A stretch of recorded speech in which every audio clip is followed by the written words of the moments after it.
ni inkuru itunguranye cyane ndetse ni inkuru y'akababaro ku bantu bakundaga ibitaramo bya Grace Room.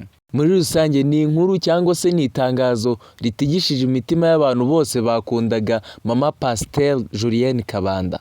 Kuri uyu wa gatandatu ku itariki 10 z'ukwa gatanu uyu mwaka ku isaha y'isaa 7 nibwo urwego rw'igihugu rw'imiyoborere RGB rwasohoye itangazo rumenyesha abaturarwanda bose yuko rwambuye ubuzima gatozi The Grace Room. Ibi ni ibyumba by'amasengesho cyangwa se ibitaramo byahuzwaga na Madame Pasteur Julienne Kabanda. Iri tangazo rigisohoka ku rubuga rwa RGB rwa X yahoze yitwa Twitter, abantu bose bacitse ururondogoro dore uko itangazo ryavugaga. Ariko mbere yuko mbasomera iri tangazo, wowe ugeze kuri uyu muyoboro bwa mbere, kora subscribe, ufungura inzogera ndetse like na share na comment biba bikenewe.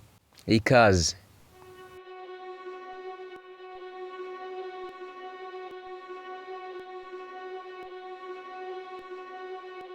Reka dutangire gutya. Kigali kuwa 10 Gicurasi 2025, urwego rw'igihugu rw'imiyoborere RGB ruramenyesha abantu bose ko rwambuye icyemezo cy'ubuzima gatozi Grace Room nka ministeri ihuriweho n'indi miryango kubera kutubahiriza ibikubiye mu itegeko rigena imitunganyirize n'imikorere by'imiryango ishingiye ku myemerere.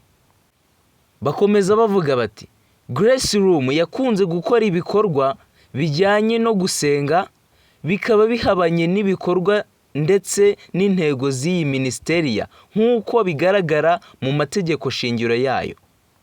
Imiryango yose yanditswe na RGB isabwa gukora ibikorwa bijyanye n'intego zayo kandi ikagenzura neza ko ibikorwa byayo byose bijyanye n'intego nyamukuru yagaragajwe mu gihe cy'iyandikwa. Mbibutsa ko ibi ndi kubasomera ari amagambo cyangwa se ubutumwa cyangwa se itangazo ryashyizwe hanze n'urwego rw'imiyoborere RGB.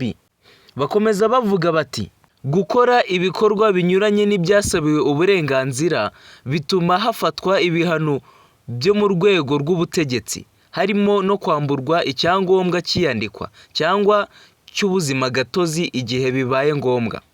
Bakomeza bavuga bati urwego rw'igihugu rw'imiyoborere RGB ruributsa imiryango yose ishingiye ku myemerere ko igomba guha agaciro icyangombwa cy'ubuzima gatozi yahawe ndetse no gukurikiza ibiteganywa n'itegeko ndetse n'amabwiriza bigenga iyi miryango.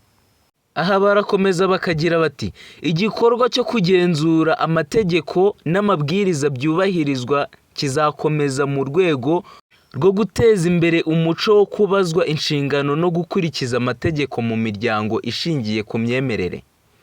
Umusozo. Iyi ni ibaruwa cyangwa se itangazo ryashyizwe hanze n'urwego rw'igihugu rw'imiyoborere RGB. Abakunzi ba Grace Room ndabakomeje. Ariko ahangaha buretse gato, muri kubona yuko batigeze berura neza icyatumye bafunga uyu muryango wa Grace Room. Kuba bawambuye ubuzima gatozi bwo gukorera kuri ubu butaka bw'u Rwanda ntibivuze ko uyu muryango wakoraga ibintu binyuranyije n'amategeko buri gihe. Ahubwo niba hari n'amakosa yabayeho nayo ntago bayagaragaje neza. Gusa leta y'u Rwanda akenshi ikora ibintu cyangwa se ifata imyanzuro yaramanje gutanga imiburo. Birashoboka ko yaba yaraburiye uyu Madame Julienne Kabanda akaba ari nayo ntandaro yo gufungirwa Grace Room. Gusa nanone gufungirwa Grace Room ntibivuze yuko atakomereza imirimo ye yindi yo kubwiriza nko mu yandi matorero ku butaka bw'u Rwanda. Biranashoboka yuko icyatumye babafungira cyangwa se babahagarikira ubuzima gatozi kuri ubu butaka bw'u Rwanda bashobora kugikosora ugasanga basubiye mu murongo muzima. Urasabwa kudukurikirana umunsi ku munsi, isaha n'isaha kugira ngo tugende tukugezaho updates cyangwa se ibigezweho ku makuru y'iri tangazo. Ikintu Pastor Julienne Kabanda ari bubivugeho muraza kubisanga hano. Mbibutsa gutanga comment, like, share ndetse nawe ukigera kuri uyu muyoboro mugari wa Dego Media ari ubwa mbere, kora subscribe ufungura inzogera kugira ngo tuzabashe kubana n'ubutaha. Mwakoze kubana nanjye, ndabashimiye.